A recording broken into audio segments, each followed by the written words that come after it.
صراط الذین انعمت علیہم، اے اللہ ہمیں ان لوگوں کی راہ پر چلا دے، ان لوگوں کے طریقے پر چلا دے جس پر آپ کی نعمتیں ہیں، جن لوگوں پر آپ کی نعمتیں ہیں ان لوگوں کے راستے پر ہمیں بھی چلا دے، ہمیں بھی ان کی جماعت میں شامل کر دے۔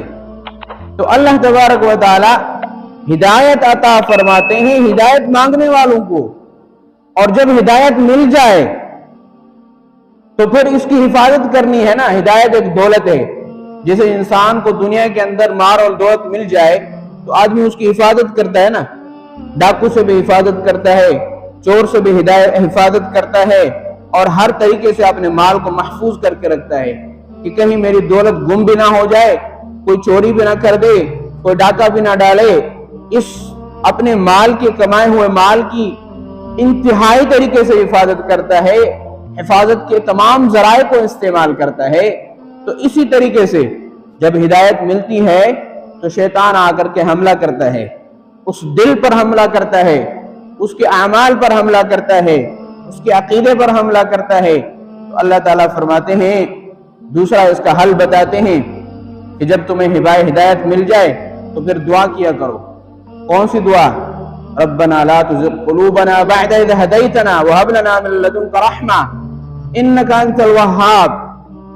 قرآن پاک میں آیت ہے نا، اللہ تعالیٰ کیا فرماتے ہیں کہ اللہ سے یہ دعا کیا کرو کہ اللہ جب آپ نے ہمیں یہ دولت نصیب فرما دی، ہدایت ہمیں عطا کر دی، تو اب جب ہدایت عطا کر دی ہے تو اے اللہ ہماری دلوں کا بھی اس ہدایت سے پھیرنا نہیں، اے اللہ ہماری دلوں کو گمراہ نہ کرنا،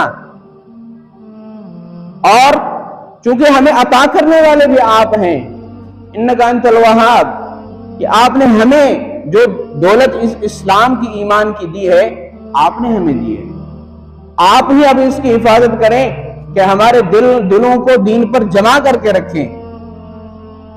اور رسول اللہ صلی اللہ علیہ وسلم یوں دعا فرماتے تھے کہ اللہم ثبت قلبی علی دینک و طاعتک، کہ اللہ میرے دل کو اپنی فرما برداری پر اور اپنے دین پر جمع کر کے رکھنا۔ رسول اللہ صلی اللہ علیہ وسلم خاتم الانبیاء وہ بھی یوں دعا فرماتے ہیں کہ اللہم ثبت قلبی علی دینک و طاعتک۔ تو ہم سب کو یہ دعا کرنی چاہیے، کیونکہ ہدایت کی جو نعمت ہے، دین کی جو نعمت ہے، اس جیسی نعمت دنیا میں کوئی بھی نہیں ہے۔ ہر نعمت، جتنی بھی انسان کو دنیا میں نعمتیں حاصل ہیں، کوئی بھی نعمت ہدایت کی نعمت کا مقابلہ نہیں کر سکتی۔ ہدایت کے علاوہ تو ہلاکت ہے، ہدایت کے علاوہ تو کچھ بھی نہیں، ایمان کے علاوہ تو کچھ بھی نہیں۔ چاہے دنیا کی ساری نعمتیں مل جائیں، مال اور دولت مل جائے، ہر چیز مل جائے، لیکن یہ تو دنیا فانی ہے نا۔ جتنی بھی زندگی اللہ تعالیٰ لمبی دے دے، لیکن آخر تو ختم ہونے ہوگی، اور آخرت میں پھر ان لوگوں کے لیے کچھ بھی نہیں ہے۔